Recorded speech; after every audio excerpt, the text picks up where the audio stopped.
we're living in a time now where you're born a man and you can say, I believe I'm a woman, and there's a sex change. Same thing with a woman becoming a man, those kind of things.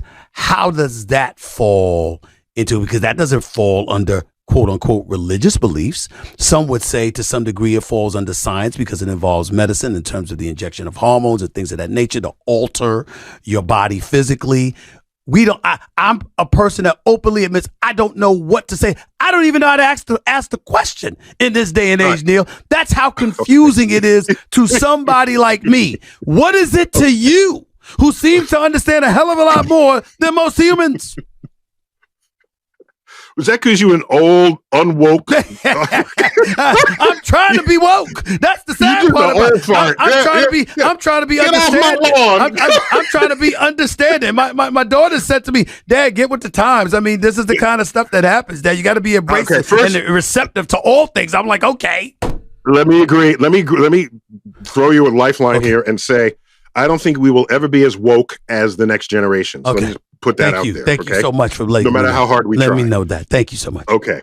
So I actually spent a whole chapter on that very subject, and it's called Gender and Identity. Mm-hmm. And so I think the issue is simpler than you have attempted to present it. All right. So if you look at our chromosomes, all right, they can be XX or XY. Right. That I know. And that's binary. That is, there's male and there's female. And there's some variance on that. That's a very small percentage of the total. But I want to focus on those two for the moment. That's male and female. Okay. So now let's move past that and say, do those chromosomes manifest in society? Okay. All right. So stay with me now. I'm saying. Do they manifest? I'm right here.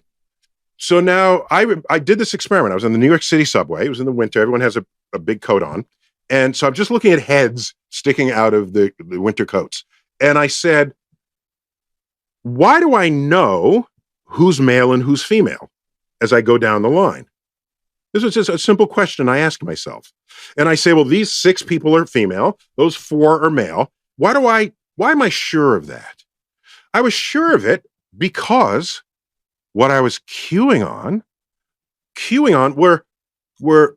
were features that are secondary and tertiarily added to a person's appearance. So all the girls, compared to the boys, I looked at what are the girls doing? They have, on average, longer earrings. They have 2 earrings. They have, on average, longer hair. They have eyeliner. They have tweezed eyebrows, longer nails, on average. Painted nails. They have makeup, a blush. Okay, and if there was any hair on their upper lip that got removed, tweezed, or with the laser, right? Got removed. Any hair between the eyebrows, removed. If it's all trimmed there, and I said, those are the girls.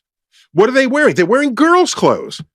Well, how do I know they're girls' clothes? Just go to the store. They know how to sell you girls' clothes. There's a whole section for just girls and women. Okay. I'm just saying girls and boys. How about the boys? Oh, the boys. If there's anyone who is a little thin and flabby, they went to the gym. So they sitting down and they got some muscles they can show you. And they've got, and they might grow a beard and a mustache because that's a manly thing to do. And they're wearing boy clothes because they went to the boy section of the store to get it. And if the women's chest is not as large as she wants it, she goes and gets surgery to make it bigger, as 300,000 American women do every year. I know several. You're right. Okay, so my point is, apparently the XXXY chromosomes are insufficient because when we wake up in the morning, we exaggerate whatever feature we want to portray the gender of our choice. Either the one you're assigned, the one you choose to be, whatever it is. And so now so now just to tie a bow on this, I say to you, somewhere I think I read that the United States was a land where we have the pursuit of happiness. Yes. Suppose no matter my chromosomes, today I feel 80% female, 20% male. I'm gonna put on makeup. I'm gonna do that. Tomorrow I might feel 80% male. I'll remove the makeup and I'll wear a muscle shirt. Why do you care? Yeah. What business is it of yours to require that I fulfill your inability to think of gender on a spectrum? And what I found in the human mind is that we go out of our way to put things in categories, in bins, all right? Because that makes it easier for us. So that's why people come up to you and say, well, you a boy, are you a girl? Choose one. Which are you? I say, no, maybe I'm a little of both. Wait, maybe a little of both. No, you have to be one or the other. No, I will not be what you require just because you can't think on a spectrum. I'm going to be what I want to be. And we have known this as children. Every single class, there was the girl who was the tomboy. We have words for them. Tomboy. There's the tomboy who wore boys' clothes, who got dirty with the boys. And she didn't have long hair. She had short hair. And even if she did have long hair, it was tied up in a bun so it didn't get in the way. Do you know Joan of Arc? Yes. Do you know why? Half the reason why she was burned at the stake back in the 1400s? Most people don't know. I ask people, they don't know. The reasons brought against her was for cross-dressing, for dressing like a man.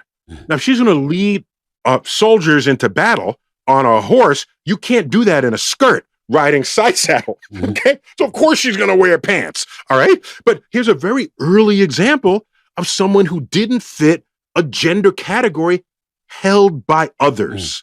And all I'm saying is, in the people I identified as female and male on the train, if some of those females were chromosomally male, it didn't matter to me. I see them as female. That's how they present.